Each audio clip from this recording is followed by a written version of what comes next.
Kolkata case में तो इससे हर घंटे नए नए खुलासे हो रहे हैं, लेकिन इस बार जो खुलासे हुए हैं उसको सुन के आपका पैरों तले जमीन खिसक जाए। कोलकाता केस में पीड़िता को न्याय दिलाने के लिए कौन आगे आया है उसको आप सोच नहीं सकते हैं। ऐसा इंसान आगे आया है ना।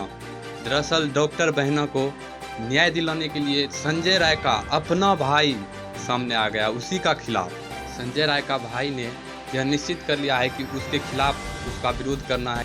सीबीआई ने कहा संजय रॉय तुम्हारे खिलाफ तुम्हारा भाई गवाही में है। तब संजय रॉय ने कहा मुझे अपने भाई से एक बार मिला दो। वह गिड़गिड़ाने लगा।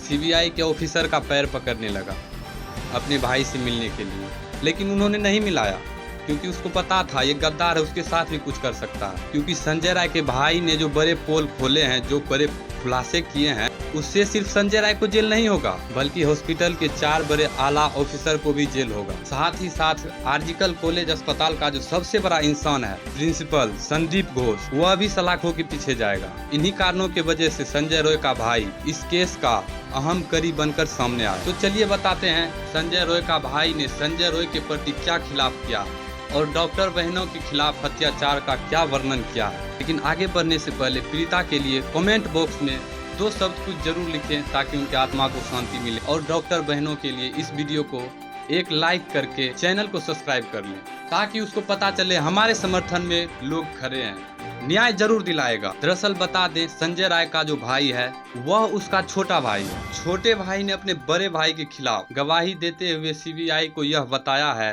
कि यह जब डॉक्टर विटिया को पीट रहा था तब पीड़िता ने भी इसे कई थप्पड़ मारी। जी हाँ, हमारी डॉक्टर बहन कोई आम सी छोटी मोटी छुई सी नहीं थी, वो एक शेरनी थी। शेरनी ने इसको कई पंजे मारे, लेकिन सबसे अहम कड़ी वह साबित हुई जब संजय रॉय ने हमारी डॉक्टर बहने के पेट में एक लात मारी, जिसके कारण वह दीवार से टकराकर उसका होश खो गया। थोड़ा देर के लिए दिमाग में चक्कर आ गया, इसलिए उसको कुछ पता ही नहीं चला। कुछ देर के लिए उसको कुछ समझ ही नहीं आया, और इसी बीच कमीने संजय राय ने बार बार डॉक्टर बहनों के ऊपर लात मारी। उसी दौरान संजय राय ने जब उसको एक लात मारा तो डॉक्टर बहना उस समय चश्मा पहनी थी। वह चश्मा संजय राय की लात से टूटकर आंखों के अंदर चुभ गया।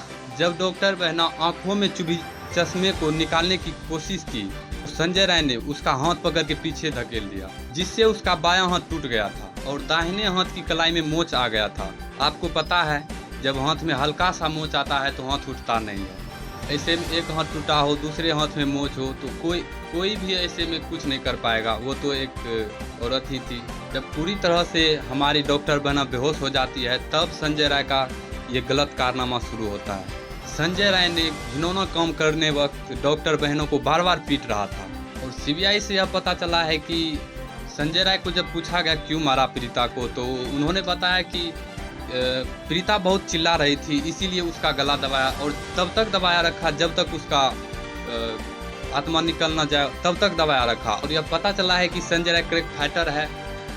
ये सभी बातें संजय राय के छोटे भाई ने बताया सीबीआई को। यही नहीं, संजय राय का छोटे भाई तो यहाँ तक बताया है कि जब संजय राय का उम्र लगभग 16 साल का था उसी वक्त से इसका गलत हरकतें शुरू था। इसके खिलाफ घर में हमेशा कोई खराब ही शिकायत आते रहता था, गलत शिकायत आते रहता था। जब ये 16 साल का था उसी टाइम से। अब सोच सकते हैं ऐसा था इसीलिए आगे चल के भी ऐसा किया।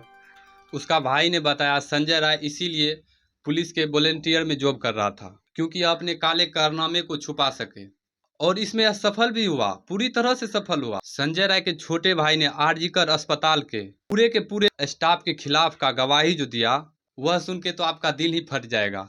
संजय राय का छोटे भाई ने बताया कि दरअसल आरजीकर मेडिकल कॉलेज के अंदर जो घिनौना हरकतें हुआ आज उससे कोई भी अनजान नहीं है। सबको पता है कि जब हमारे डॉक्टर बहना मरी उसके बाद से सारा घिनौना कम निकल कर बाहर आ गया, लेकिन उसके बाद भी घिनौना कम बच गया था जो अभी बताने वाला हूँ। सूत्रों के हवाले से पता चला है कि दरअसल जब कोई भी डेथ बॉडी